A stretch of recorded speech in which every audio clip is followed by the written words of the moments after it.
Hello everyone, excited to present to you the current state of the game in this month little update. Of course, disclaimer, this is pre-alpha footage. There's going to be two main things you're probably going to see today. One of them is more like hearing. At some point, the music in the game will start, which will make me have to turn down the volume because it's currently way too loud. Our audio engine is not yet implemented fully, so please bear with me. You might not be able to hear a lot of the environment effects once I did that. And the second being, of course, the general lagginess that you see, which is not really an alpha problem, but more in the Asian server that I sometimes play on, and I think I did the last presentation on, is not yet updated to the current state of the game. So I am playing on a European server, especially when I fight, you might see some little lagginess that is not really there. That is just because I'm recording here.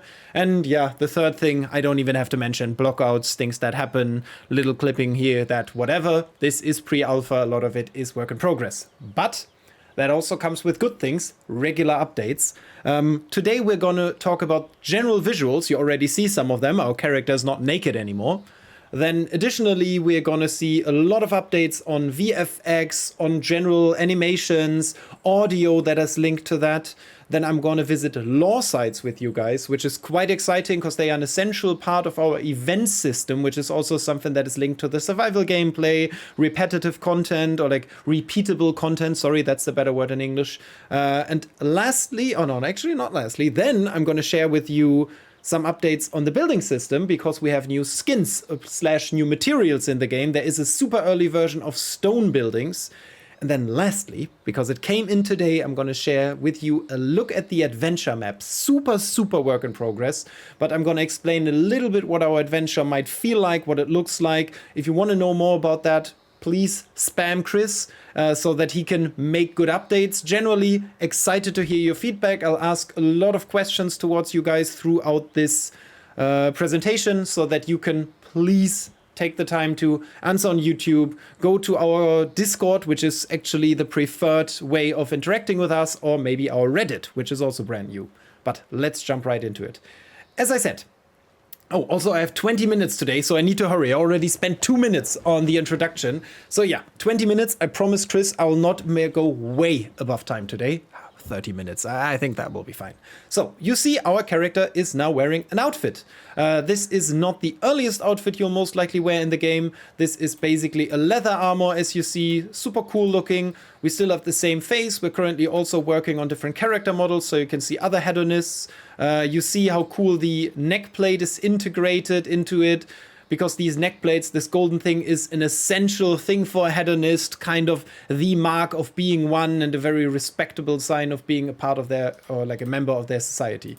Looks super cool, really nice to see the character not being naked anymore. I really love it. Also an exciting iron set coming in soon. Hope to show or share that with you next time. Then there's updates on animation. I'm going to go over here where you can see it very nicely. I'm going to show them from this perspective first. The animations are fine tweaked a little bit. Then you hear sound, and you see some visual effects on the fighting. Like generally the combo finishers have it. You see some dust on the floor. This one not being fully finished yet. It does not have these effects. You see a huge difference. This feels much better, and you'll especially feel that once I go over here to fight this little Oropala. Also, peek your ears because you're going to hear that Oropala interact with us.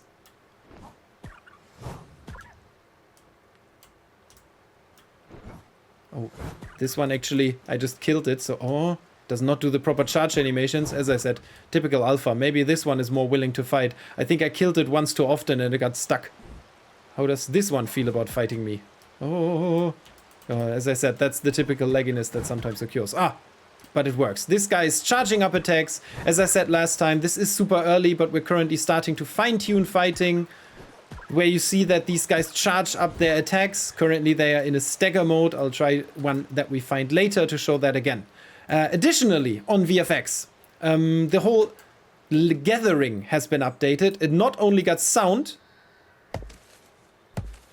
but you also see some VFX coming here, some effects which personally I think, especially if you look at the last presentation, makes a huge impact and shows how important these little tweaks are. It feels a lot less like slicing through water. Of course, clipping going on here, which is kind of normal in an online game, but still there's fine-tuning coming.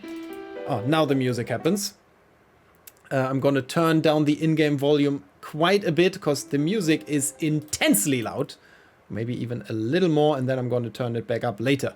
Last thing I want to show you is the pickaxe and how it interacts with, where is it? Here it is. Also, I have quite a good pickaxe already. Good that I played a little bit today. Where you can see that, oh, this is not a farmable rock. I'm such a rookie.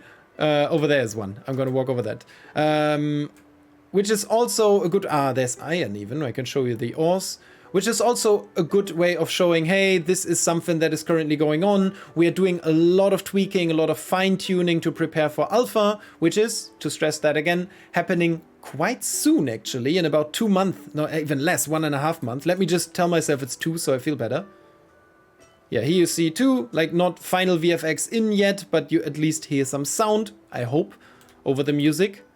As I said, again, sorry that the music is not turnable down, or like I can't turn it down, the audio engine is not in game yet, but you see some bumbling, some humbling, some things going on, super cool, I think personally, and also, maybe the music is a good way of going to the next part of this presentation, because what I would love to show you next is lore sites.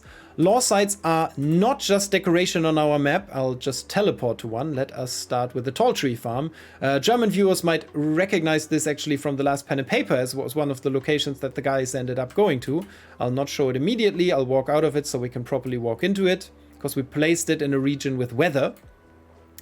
Lore sites are part of the event system. Events are repeatable content pieces on the survival map. Let's just say you go to Piper's Whistle, for example, which is a town that we're going to see later, and Piper's Whistle is under attack, and you are asked to help fight the bandits. And in several steps of something that is kind of like questline-like, but not really. There's no quest log, there's no personal progress, or no one telling you to do all of this. It's more like you go to Piper's Whistle, you see that the windmill is on fire, you go over there and fight the bandits, extinguish it, then you're asked to please go to the graveyard and fight the ghosts of the people that are now like that are in turmoil because they were attacked by the bandits. Then they say, hey, these bandits, they just won't stop. Sorry, I have to mute my phone real quick.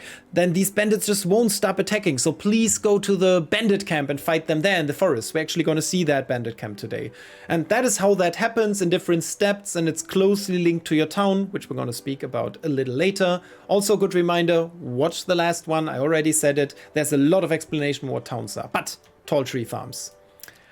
Let's walk into this. You also heard a little step in the rain already. This is a beautiful space. There's some blockouts here still. This farm basically is called Tall Tree Farm after that gigantic tree and the gigantic nuts it produces that this farm basically lives off. Also, the farmer living here has decided to keep some moss deer, which we renamed thanks to you guys. Super cool idea. They were once called Bryobook, but the idea came up of renaming them to moss deer, which we really loved, so we did that. They are just like peacefully sitting here. Also interesting to see how the progress works, because you see that these fences are already here, quite a new thing, but you still see blockouts, and that is how we built this.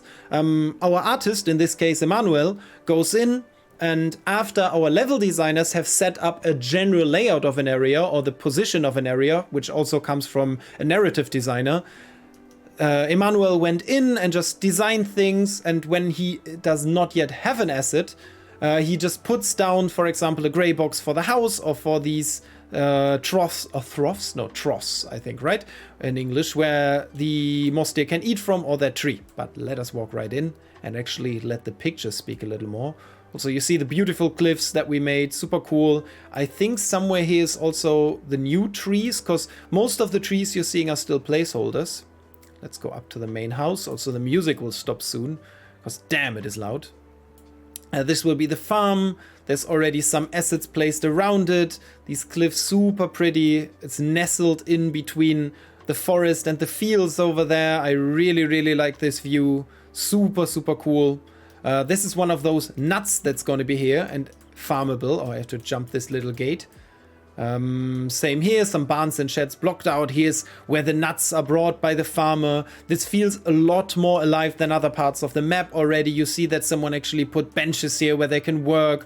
Once a nut is broken open, they probably put it in here. This is where they store the ones that they still want to work on as farmers.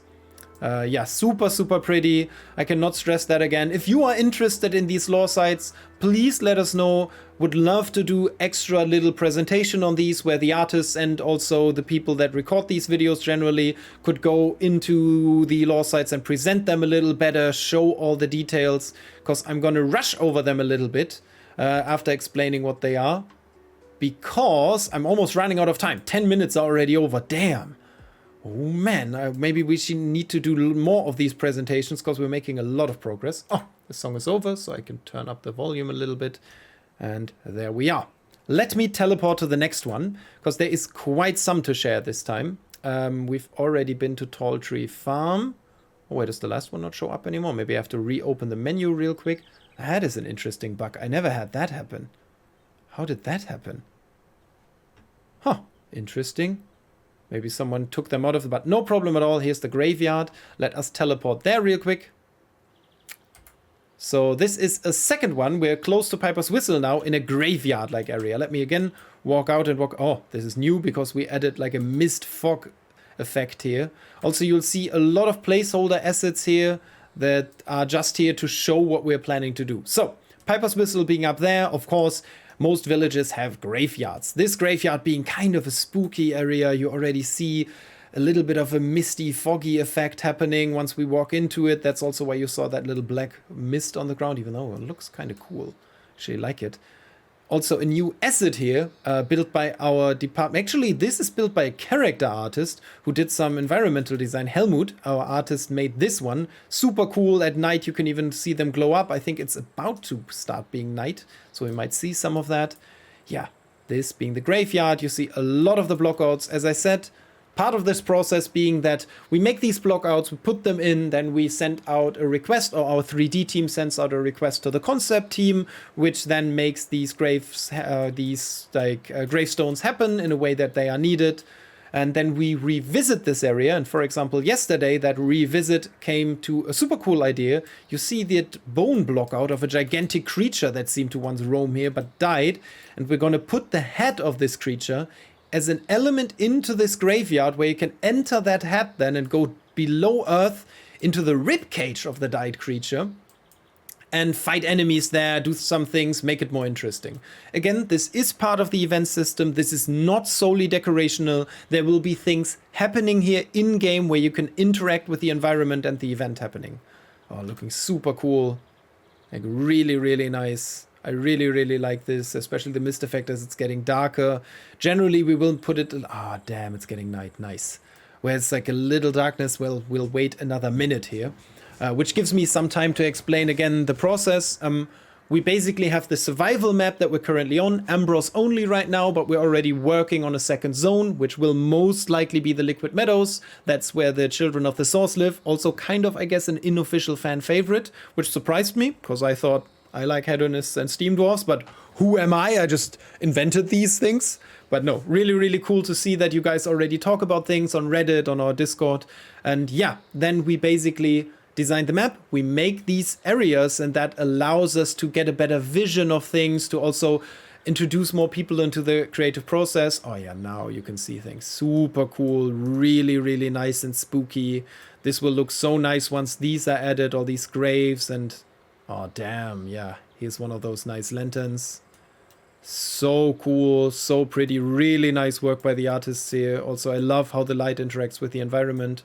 Really great. Taylor, I guess he's not offended if I say almost senior developer, or sorry, almost senior level designer. Actually, Taylor does a little bit of everything because he's incredibly experienced, worked on things like Final Fantasy, actually, and not one of the later ones. Super, super cool to have him on the team. Really, really shows that he's really good with atmosphere on this one. But let me go to the next location, because actually I should be able to show more of them. Let's go to maybe the Twispawn. Maybe we go to the Pompeo colony, because then we can walk over to the Twispawn camp. So, Pompeo. They are basically very buff chicken. Gigantic, like chicken creatures. You'll see some of them already. There they are, sitting on top of these eggs that they are protecting. Let me see if I can jump up to one of them so that we can see it a little better. Maybe I'm able to climb one of these. But yeah, let me walk around a little bit. This being one of the colonies, because these are generally Living in Peace with Headers, there is one. Super cool creature. Still will get a little bit of a rework as we're not entirely happy yet with what they look like, even though they still look quite cool. So they can basically run away from their domesticated version where they live in peace with the people that live in Ambrose, and then turn wild. And when they turn wild, they lay these eggs, and these eggs actually grow over time together with the creature that's in them, and then at some point break, and they form these gigantic colonies that are all about which of them sits atop the highest stone or the highest position. Oh, I have to turn audio down a little bit again. Just give me a second to adjust my settings here. Actually, you can see my settings now. Turn down this a little bit.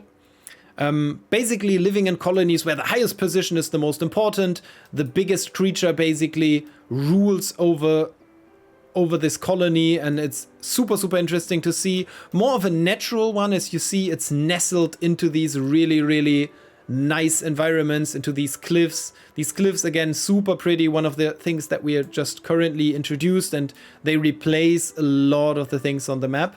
I hope the night is soon. Oh, yeah. Oh, damn. Yeah, sun going up, seeing the block out of Megalos, the gigantic, the eternal dinosaur. Or Sauropod, the eternal Sauropod, I think is the super cool. But yeah, let us walk to the Twiceborn camp as we're running out of time and there is still so much to show here. We're gonna run past some Fateveer, pretty creatures, gonna get some new animations probably, but already looking quite nice.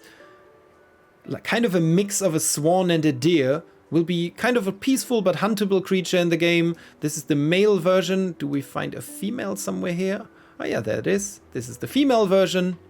Super, super cool. As I said, animations are work in progress, but beautiful creature. Really, really nice work by the team here again. Let me walk over to the Twiceborn Gandit camp. It is a little hard to find, but maybe that gives me some time to explain the lore. The Twiceborn call themselves Twiceborn as they consider themselves outcast of the hedonist society. They are kind of rebellious teenagers, basically. They try to dress up cooler than all the others and show in every way possible that they are not part of what hedonists consider normal society. The result of that being that they consider themselves born again, basically. They live in a new society. They are not what they've used to be. But they terrorize the society that they despise, the hedonists in general. And this is their hideout in the forests.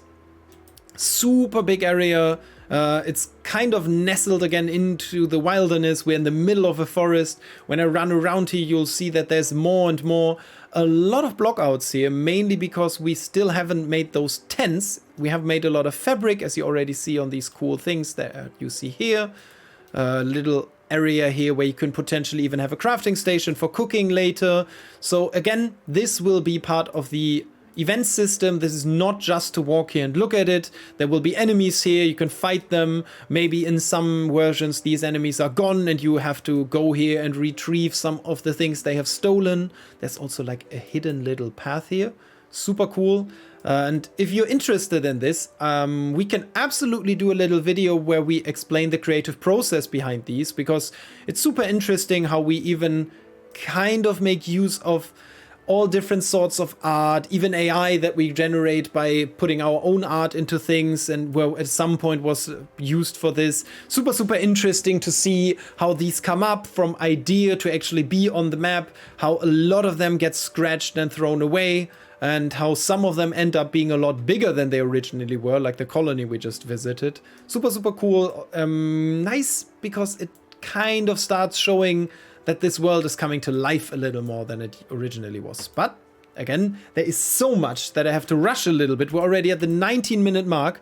Let us go to the Lover's Shire, as it is one of the bigger ones. And then last we go to the Unread Love Letter, because those are incredibly nice too. Where are we? Oh, we are right in the middle of it. This is again something that the German viewers might recognize from the last episode of the Pen and Paper. We actually built this after this episode, as it was not yet really flushed out. This is Lover's Shire, again just a block out, but this is where young hedonist couples go to mingle. Kind of a toxic area almost, completely different herbal and floral environment than the other environments. You'll see different plants, as you see, super vertical, super cool. I'll run out of it in a moment just to show you how hidden it is from the surrounding areas, because you cannot see this once you walked into it, before you walk into it. Super cool, these paths nestled or like winding alongside the cliffs. I really, really enjoy this. Again, done by Emmanuel, this one. Super, super pretty, super, super cool. As you see from here, you can basically only see a little bit of different plants coming in, and then the area actually starts. I think there's another entry over here. Entrance, sorry. Let me just do that real quick. Also, this one will be integrated into the bigger event system. I'll do my best to explain that. Maybe actually next month is a good thing, because then the system is more flashed out, makes a lot more sense. Yeah, and then suddenly this opens up. Super cool. Up there will be a bigger area, not yet blocked out, but yeah. Then the boombox in the middle. Don't be confused by the term. It's again something from the German pen and paper. As I said, it still influences this world, as things that are spontaneously made up still can find their way into the actual lore of this world. Let me use the shortcut of jumping over here. Another thing I really like about this one, taking these neat little shortcuts. But yeah, sadly, not enough time to look at this, even for the beautiful view from here. Oh, let me turn up in-game volume a little bit again, as the music stopped. But yeah, so I want to show you so much. So let's go to the Unread Love Letter, as that is another one that I really want to show you guys. Super cool for its verticality. Basically, only this thing is the lore side. A tree that someone carved a love letter into that was never read due to very sad reasons. And then this whole area was designed, which is these cliffs, that bridge, and something that quite shows in a nice way. I'll just jump down here without dying, because there is already fall damage in the game. I can also eat some berries to prepare myself for the fall. Super cool. The road kind of serpentining its way down here. Really, really nice. Really, really shows a lot of potential of these. Even if they are just more, this one being more decorational in its nature. Super beautiful, super fun to do. Yeah, it feels great to be down here, look up, and yeah, wonderful work. Again, I cannot stress enough, these cliffs are just gorgeous. I can't wait to have our own trees in the game. Some of these bushes, like these darker ones, those are the ones that we made in comparison to the ones on the left. Like these ones that I'm currently wiggling in, those are basically store-bought and just a placeholder. These are the ones that we made. Super, super much better. I'm a big fan of them. It's more in the style that we're aiming for. And yeah, once the trees are changed, hopefully for alpha, huge impact. These are just being here for scale. We need these so that our artists don't forget that the world is in scale to an actual playable character. Let me equip my sword again, I feel cooler. Yeah, super, super pretty, but as I said, we have to hurry a little bit. In this case, I will have to, I hope I don't press the wrong button. If I press the wrong button, the game might crash, and then you will have a little cut. Because there is... Oh, it's loading? Oh. Perfect, right button. No problem at all. So, I just pressed the button to go back to spawn, because I want to show you the new part of the building system. I have prepared something for you guys. I have already set up a little stone house. For those who don't remember, you can see it in the last one, but let me super quickly build something with a wood system. As you see, super easy to use, quick. Also, I'm cheating so that I don't have to use resources. I just put this little marker out here, no problem, and suck. I don't need resources anymore. Just to show you, there's this system that we already had in place. You can put different skins of things. This is the wood skin. That was the first one that we put in the game. We're currently working on several others. Yeah, door frames, everything. And then we have just now built the stone one. Basically, there's a completely separate menu here with all the stone pieces. I just didn't want to go through the effort of showing them all of you. I made a nice house already where you can see it. Super early iteration, not entirely sure how much I like these floors. Please give us feedback about that. Super excited to hear what you think about them, because they are nice, but maybe they could be a little nicer. We will see. Also, like the visuals, as you see, there's different colors to things. Like there's a darker and a lighter version.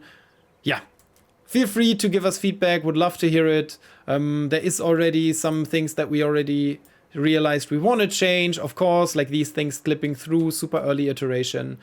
But it again shows how much you can do. This is basically fences that I switched around and put just a pillar in the middle to make them happen.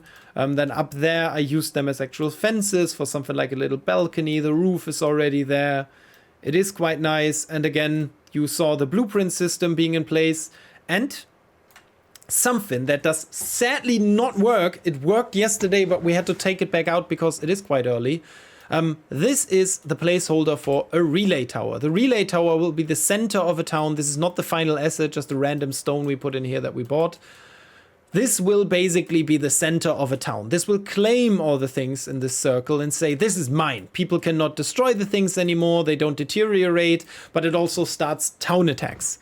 The system of towns is so big and so essential to our game that I cannot explain it in a few seconds. I did a lot of the explanation in the last one, but I will probably have to do a completely separate video where I explain nothing but towns and the nature of towns.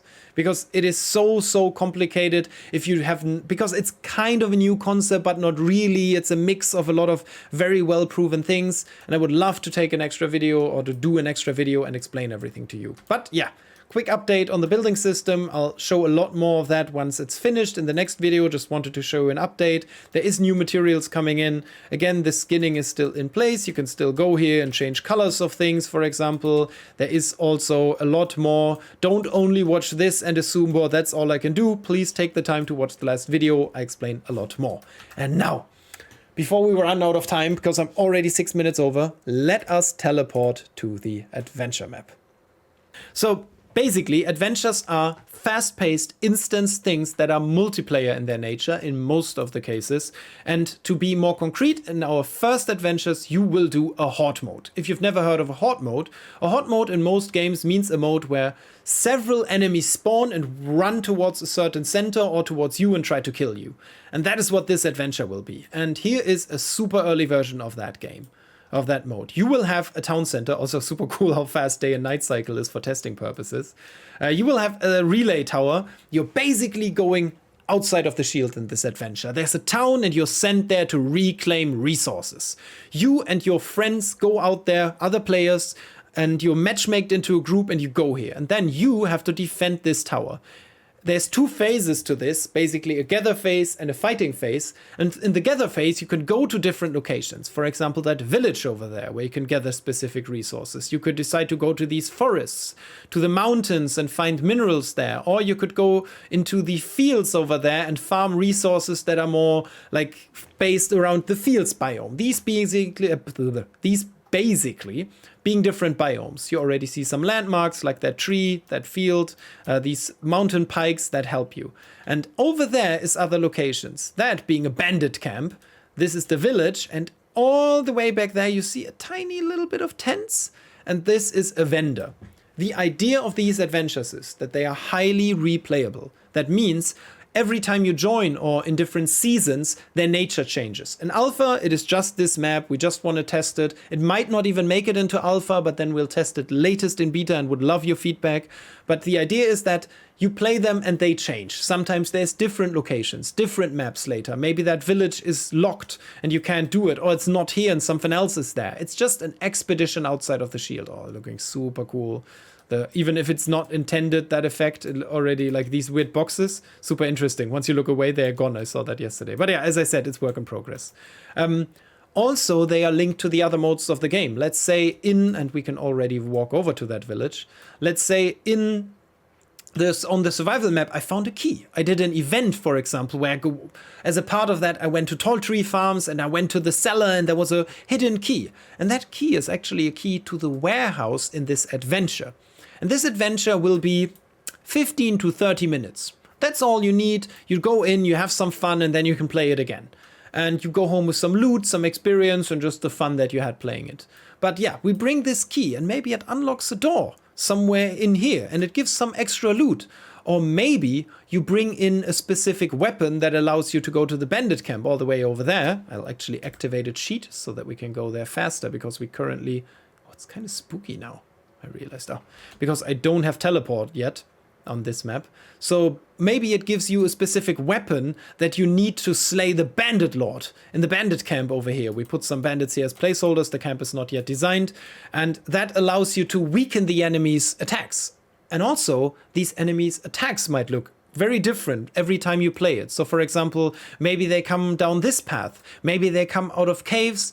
Maybe they come from somewhere completely different, or there's also different enemy types. And your objective would be to protect this tower as long as possible while gathering as much loot as possible. You build defenses around this tower. Maybe you decide to not build defenses. You and your team can change tactics, adapt them to the different circumstances you're confronted with in this, and then just enjoy it. And speaking of enjoying, I really enjoyed recording this little session. Let me position myself nicely so that it maybe looks a little, oh, with this glow, super nice. I'll put the block out of the way. Oh, wait, I have to look away and back so that nice. I really enjoyed recording this. I am so sorry, Chris, that they always take much longer than time you've given me, but there is so many exciting things. That's why I'm speaking so fast. That's why I'm doing my best to show you all of this. Please feel free to ask questions. I know that sometimes I forget that you don't know as much about this game as I do. It is a survival game. The first map we saw is completely survival. You build your own town alone or with friends. You interact with other towns. You trade. You do events. You protect your town from the oncoming attacks of Sorgoth. And then you saw an adventure for the first time today, this map, where you can go in again and again with different people from other survival maps, from your own map, your friends, people that might become your friends, complete strangers, and play them again and again to gather loot, to have different things happen. We highly consider replayability of these things.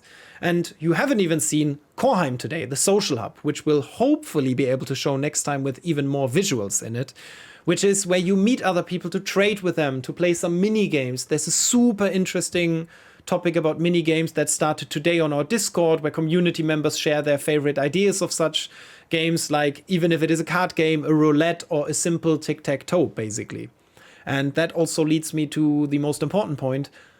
A gigantic thank you to everyone who's already on board. This week we hit 10,000 members on our Discord, which I cannot stress enough. Even if that seems like a small number in the current environment of gigantic influencers, to a little game like ours, an independent team that is gigantic in this early stage. We have not had a single playable version out there in the world.